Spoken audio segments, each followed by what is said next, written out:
on a specific point there, it is probably not very well known that loneliness amongst the healthcare workforce itself is also a big problem. There's lots of data out there showing that rates of loneliness amongst doctors, nurses, psychologists and so forth are really high. SilVR Adventures is a content and technology company dedicated to improving the lives of older adults through immersive virtual reality experiences. And this podcast is our opportunity to hear from industry experts, thought leaders, and passionate individuals to share with you their knowledge, expertise, and experiences. Welcome to the Aged Care Enrichment Podcast.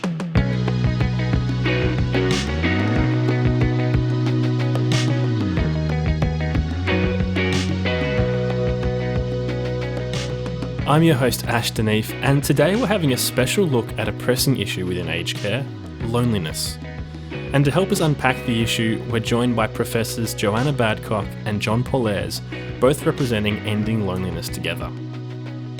In this conversation, we look at just how big a problem loneliness is, how it affects not just care recipients, but also care workers, and some potential technologies that could reduce the impacts of loneliness. This episode was a really fascinating one for me, and it was great to hear both a clinical and business perspective on what's often a forgotten topic. So here is our loneliness special with Johanna Badcock and John Pollaers. John and Johanna, thank you so much for joining us today. Well, it's a pleasure to be here. Now, this is going to be kind of a loneliness special. We're really diving into the issue of loneliness here. So before we really tackle the issue head on, can we get a bit of your background? Johanna, maybe starting with you. You have a psychology background, right? Yes, I trained originally as a clinician, a clinical psychologist, but then quickly got captivated by the research world. And so I've spent my career for the last 25 years or so as a clinician researcher. Most of my early work was in the field of psychosis, actually, which seems far removed from what we're talking about today, though sadly is much closer than you think, because it turns out that people with psychotic disorders have very high rates of loneliness in their lives, and they often say that loneliness is one of the most challenging things that they face in their day-to-day world. And that's really what got me into the space of an interest about loneliness and how it impacts on people. Wow, that's fantastic, and not a stat that I would have known there, that psychosis is so well linked. Yeah, in the case of people with psychotic disorders, they're experiencing loneliness at about twice the rate of people in the general community. Wow. Yeah.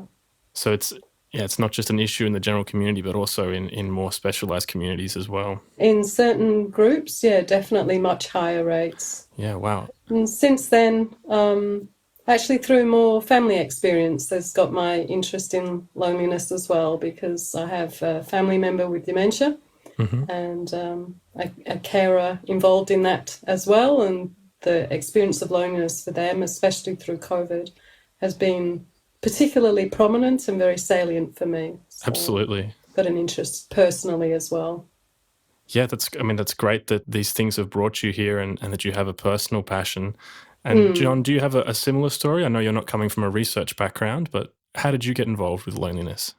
Look, my background was that I was a computer engineer and consumer products CEO for many, many years. And when I retired, I decided I wanted to set up my own business in an area that dealt with the issues of independence. So I've, in the last few years, built the largest assistive technology company in Australia, called Leaf Independent Living Solutions, which essentially provides technology and product solutions to functional and cognitive decline in the elderly, supporting those living with disability, dementia, and those undergoing rehabilitation.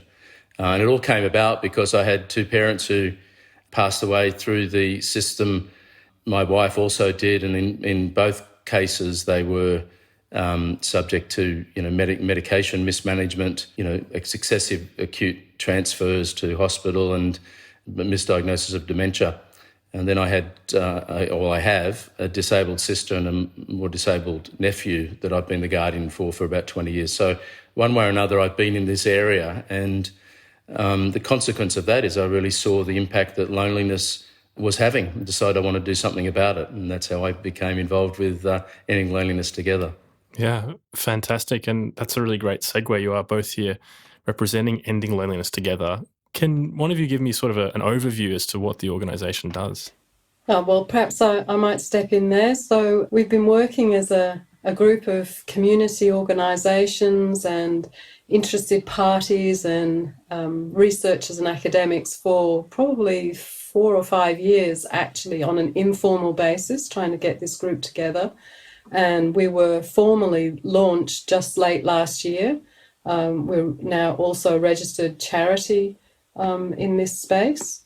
And we came together partly because we really felt very strongly that the issue of loneliness wasn't really part of the everyday vocabulary of what people were talking about in society as an important issue. Mm.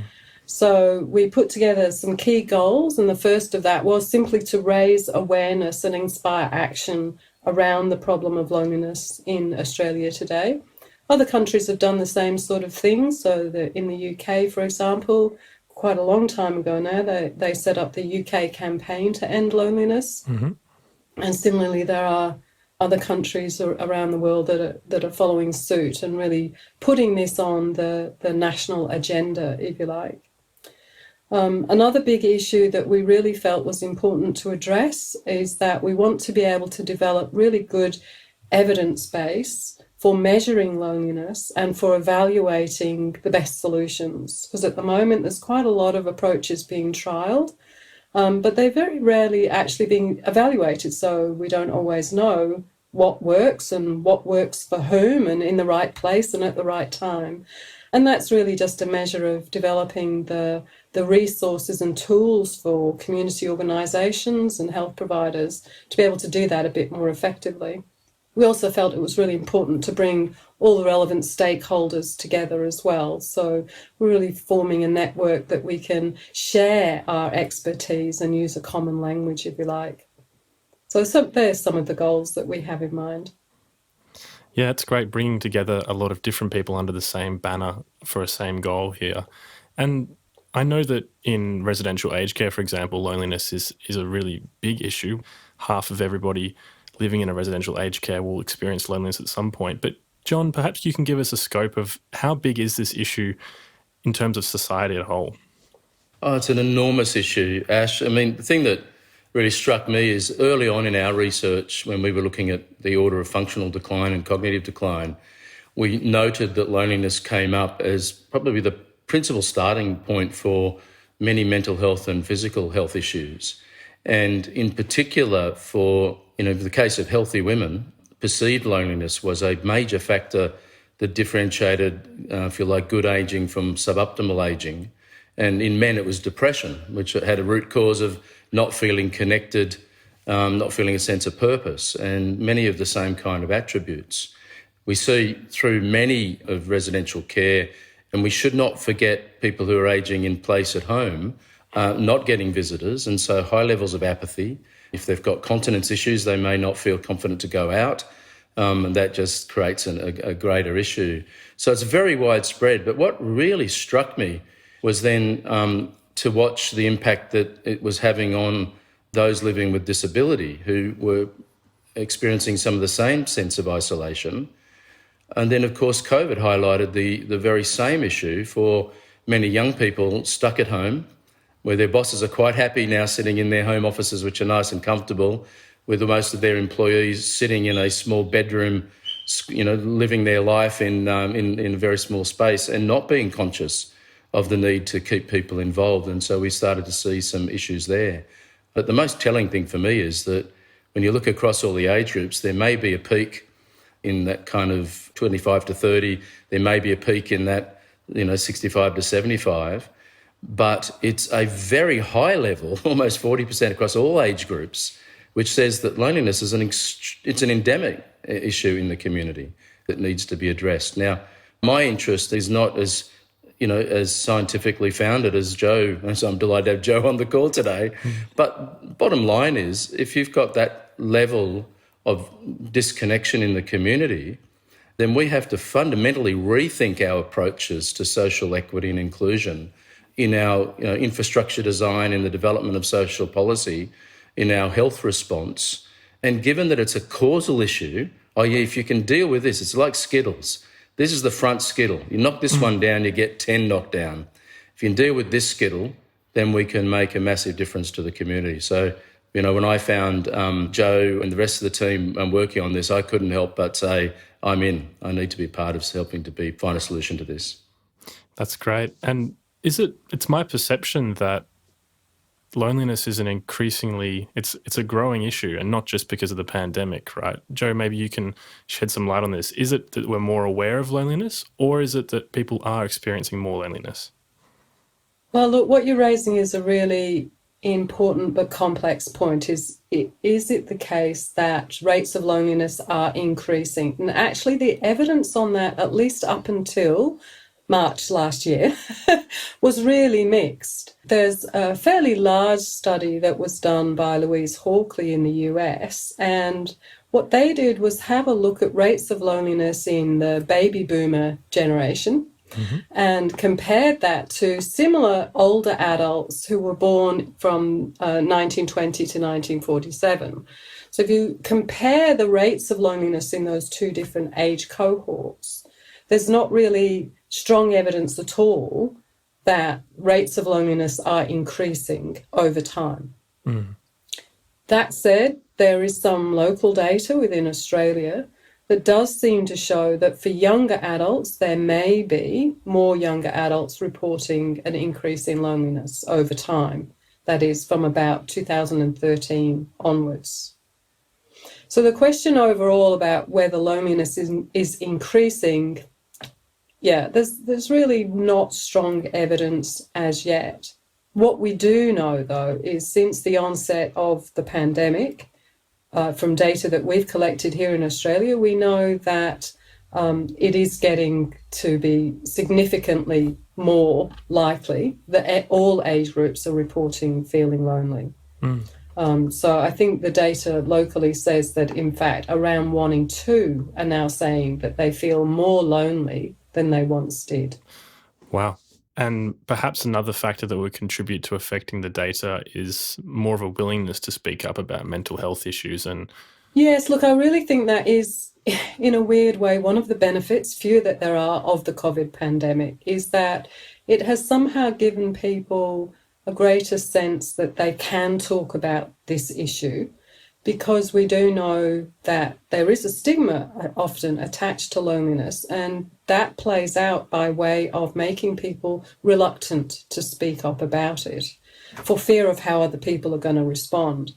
So it's sort of been forced upon us in our lap because of the pandemic, but the positive spin from that is, people are a little bit more willing to say, you know what, this has really sucked and I'm really feeling lonely and I really need to find a way to manage this and I need help. Yeah.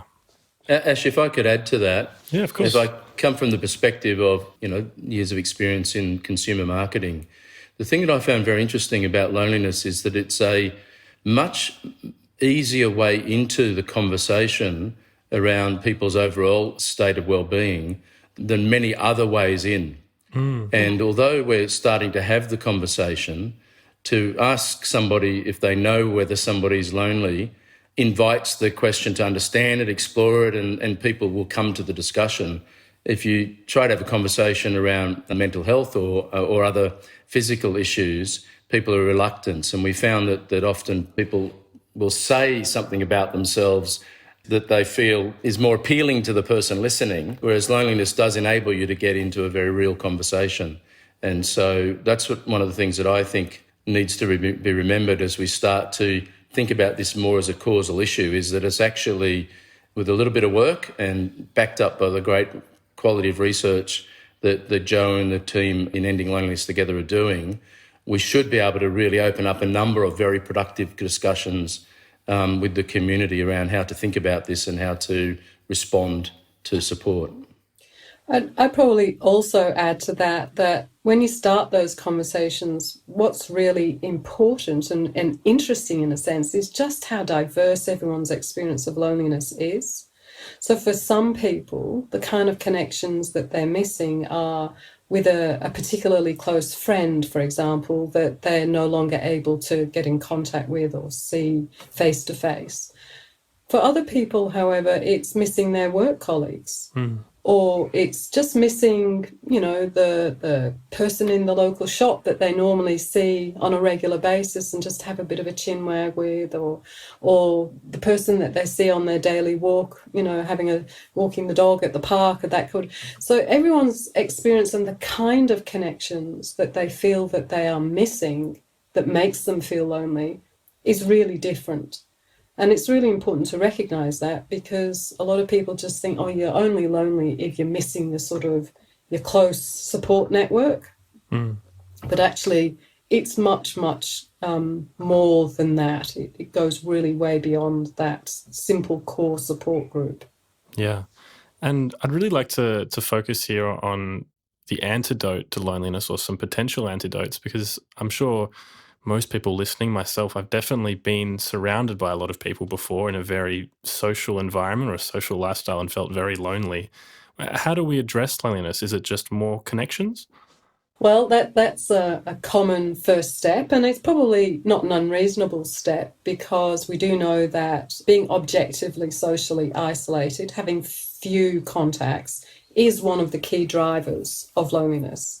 But that said, we also know that just fixing the number of social connections that you have doesn't always make you feel less lonely, because, of course, it's to do with the quality of the relationship that you're having.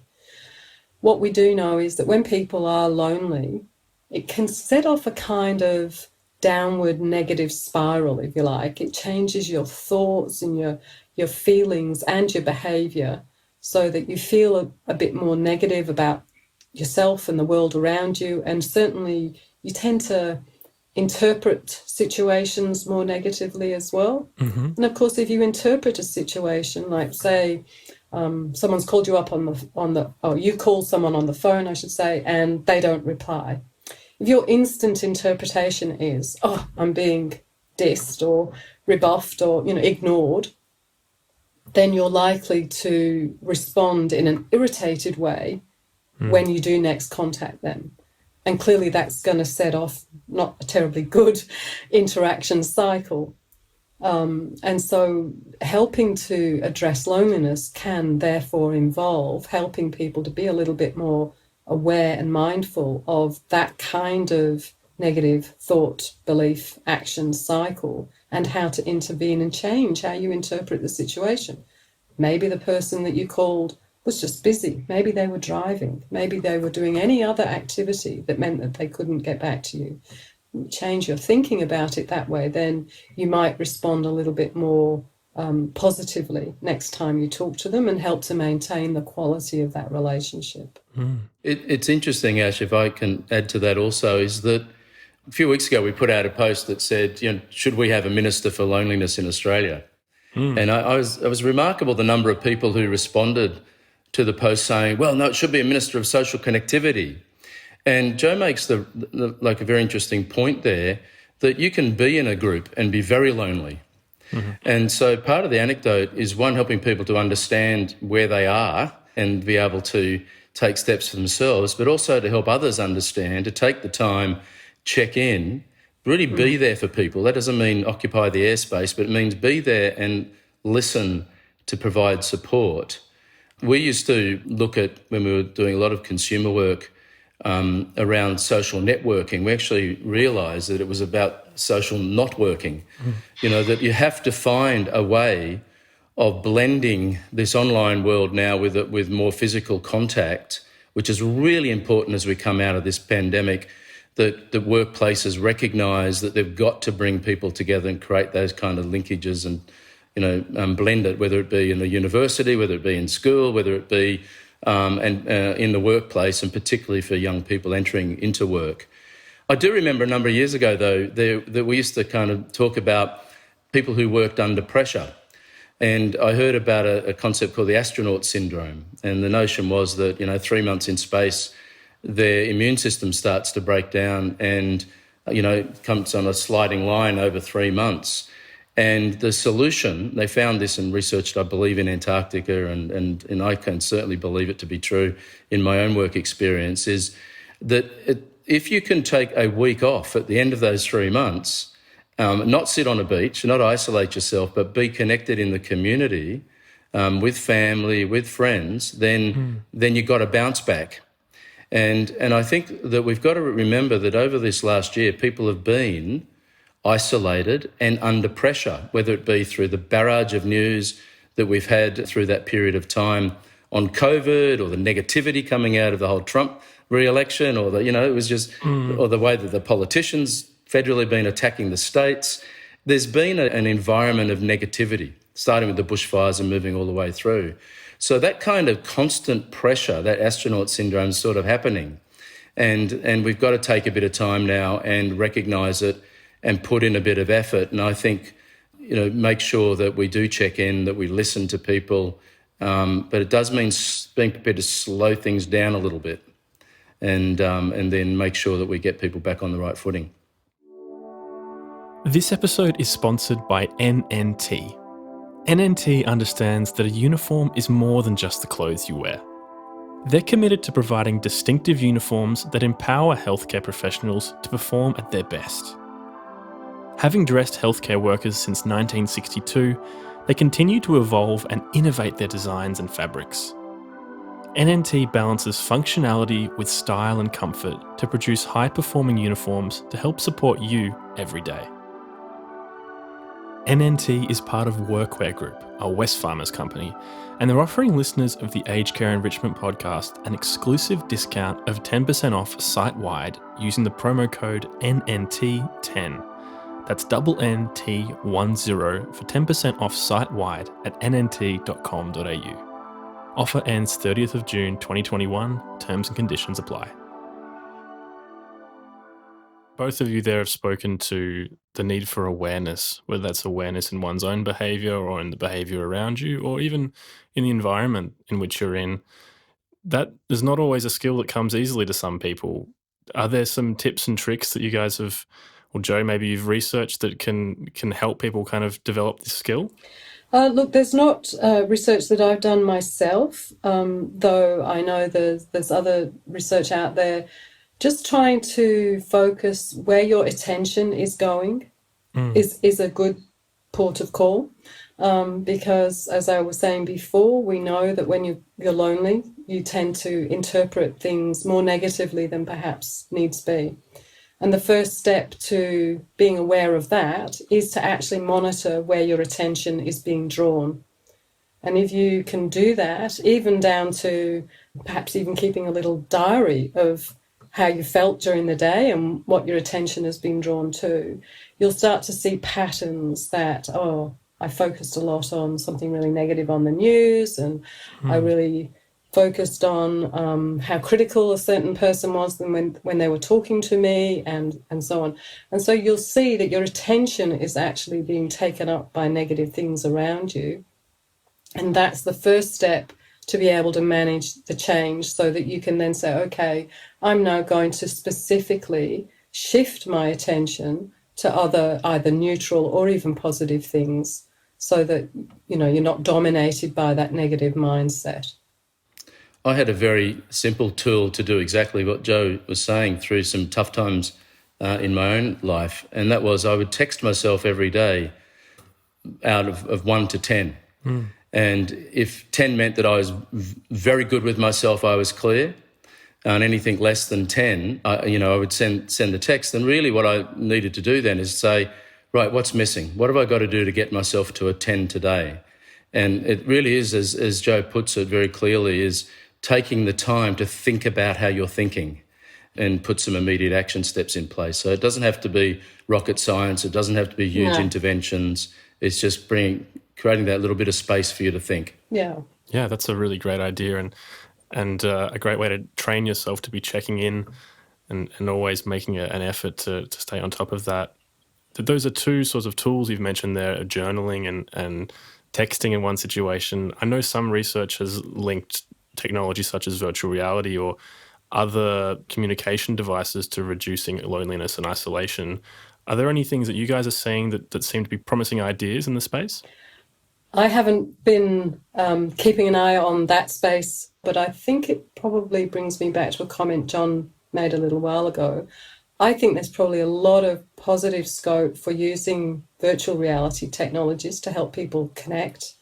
But I think you need to have a blend of that kind of a connection with face-to-face, in-person connection to get the most benefit. I agree with that. I think we've had a fair bit of experience with virtual reality or augmented reality and serious gaming for people with different conditions. So we've worked with virtual reality as well and have found that it is the kind of stimulus and connection. But the thing that's been most magic is when people share their experience with others, having had that experience. And so I think that we've got a long way to go to have the adoption across Australia of some of the, assistive technologies that can provide the support. But as Joe says, it's got to be part of an overall approach, not an end on it in itself. And so, no, I think it's a huge area, and it's a huge area for potential research as well. To just see how we can optimise and really get the most effectiveness from it. But you just got to look at the smiles on people's faces when they use it to know that it's adding something. Mm-hmm. There's likely to be some really novel applications too. So, for example, if you can encourage intergenerational contact through using augmented or virtual reality systems, you get the double benefit, right? Yeah. Because you've also got that shared social experience across the generations, so maybe between grandparents and grandchildren, and the adoption of the novel technologies. So, yeah, a lot of scope for research and formal evaluation to see, again, what works, because sometimes also in this area, your intuition makes you think, oh, yeah, that's going to work. But sometimes the data don't always hold that up. So we just need to evaluate these things really well. Yeah, and I like what you're both saying there, that technology in of itself is not a solution. It's a tool that can be used. And, it's how it's and perhaps, used. Yeah, Absolutely. Perhaps it's a gateway into further connections or different types of connections. So that's really exciting. I mean, one of the things that it's worth mentioning when Joe talks about research is, particularly for the listeners, is research nowadays is really informed by the co-design or living labs where you really are working with people in the research. And so it's far more effective than what we may all have in our minds as academic research of the past.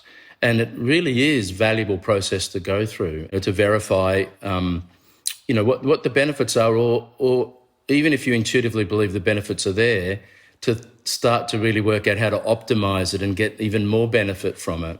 But those areas of co-design, co-development and living labs, I think, are amazing new approaches to research that add enormous value to the community. And Ending Loneliness Together is really built off that notion of co-development, co-design. Definitely. Yeah, that's fantastic. And those can often lead directly to consumer products that are designed by the users themselves. So that can be a fantastic pairing there.